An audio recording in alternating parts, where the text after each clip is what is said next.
But it's knowing that every time we let go, and this is one lesson that I've learned, and I want to kind of share this with you. I want to share it with the audience.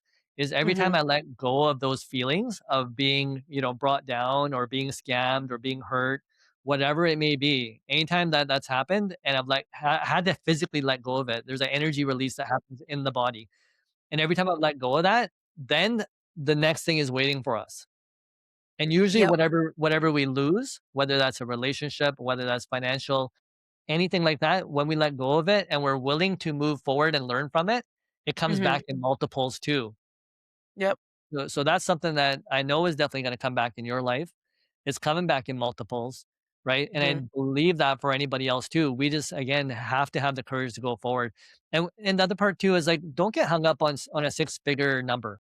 Mhm. Anyone that's watching, don't get hung up on money, right? Because if you're like, what does that really mean? It's only a number. Mhm.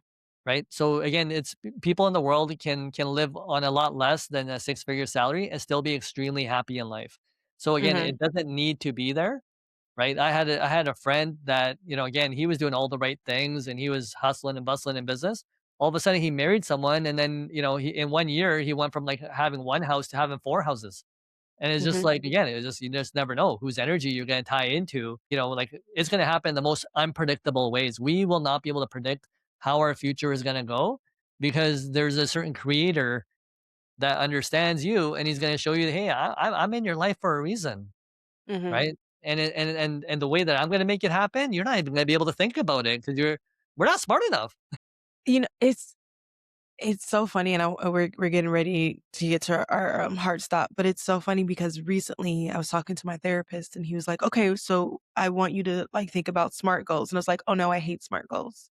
And he was like, "What do you mean?" I said, "Well, SMART goals. One of the things that I've been working on is like radical surrender, right? Like I can have in my mind an idea of what it's gonna look like, but that even can be limiting because who knows what the universe or whatever you believe in has in plan for you. Stop limiting yourself to what you can physically imagine because there's more out there than you can even imagine at the time. But I said like SMART goals feel like I'm trying to enact control on something that doesn't always have control. Like I'm trying to say, I can make this much money and I'm gonna do it in 6 months, and here are the steps. And in reality, my goals look one, they don't tie into finance anymore at all. I've let it go. I what they tie into is like, I wanna have a loft in Royal Oak, right? I'm not gonna say when I'm gonna get this. That doesn't mean I'm not gonna be making steps to get this. I'm just saying my goal is to have a loft in Royal Oak. I don't know what kind of loft it's gonna be. I don't know how much it's gonna cost. I just know that that's one of my goals, and however I could have a giant, huge, super expensive loft in Royal Oak, and because I'm not limiting myself now to it has to be this exact loft, right? I wanna have property other places. I want one of my business goals right now is to graduate from a designated desk to an office in the co-working space. I'm not putting a time limit on that because I could say, "Oh, I want this to happen in a year." And now I'm like limiting myself because I'm only doing these little tiny increments of steps.